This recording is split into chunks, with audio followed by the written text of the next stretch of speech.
Hey guys, J.W. Betts on staff with Cru, and I want to talk just a little bit about the connection between worship and evangelism. Now, even though it might seem like kind of a religious concept, the truth is that every human is a worshiper. You literally can't stop people from praising things and devoting themselves to stuff and wrapping their lives around those things which they regard as great and good and amazing. It might be a person, it could be a hobby or a quest or anything else. Now, this is because God created us this way. People were made to live worshipful lives, and the being most worthy of all of our worship is God alone. Now, a God-centered, worshipful life is a life lived in dynamic, joy-filled, satisfying relationship with God Himself. Now, certainly God created us to live in relationships with other people, but the only one worthy of our worship is God.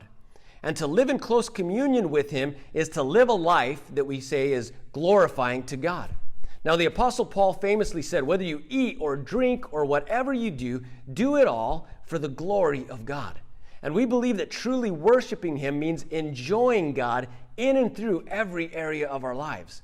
And we want to help students worship God, whether they are learning or reading, calculating, socializing, working, playing, researching, whatever. Worship isn't just something that we do on Sundays. It's not just something we do when we're singing together or when we're reading our Bibles. And we strive to cultivate a community on campus where people help one another to take hold of this amazing God-saturated, God-centered life. Now, everyone knows that Cru, as a ministry, is very passionate about evangelism. We are known for being committed to outreach. We love to talk about following Jesus on mission and living missionally.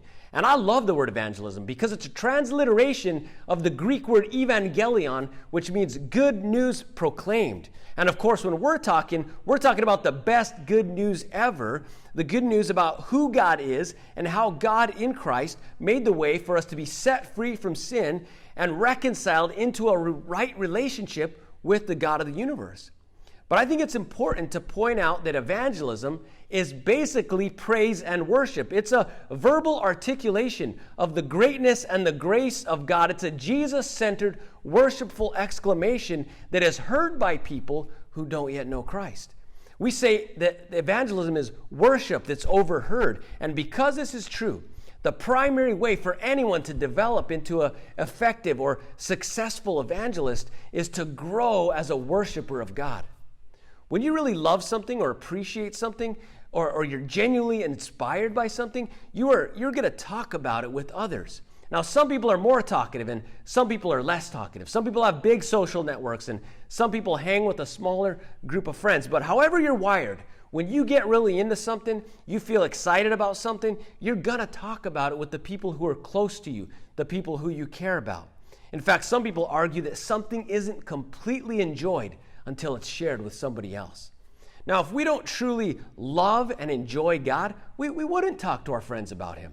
Our conversations will naturally be about all those other things that we are actually enthused by. Now, check this out. John Piper famously said, missions is not the ultimate goal of the church. Worship is. Now, we could say that evangelism is not the ultimate goal of the church. Worship is. He went on to say this, missions exist because worship doesn't. Worship is ultimate, not missions, because God is ultimate, not man. When this age is over and the countless millions of the redeemed fall on their faces before the throne of God, missions will be no more. That's the end of the quote. But even as the mission is over, we will go on worshiping God the way that we were created to. Now, as a ministry, our aim is to proclaim the glory of God and help students to truly know Him. We want students to be passionate worshipers of God. And as we get to know God, and as we experience God, and as we are transformed in our relationship with Him, the good news spreads.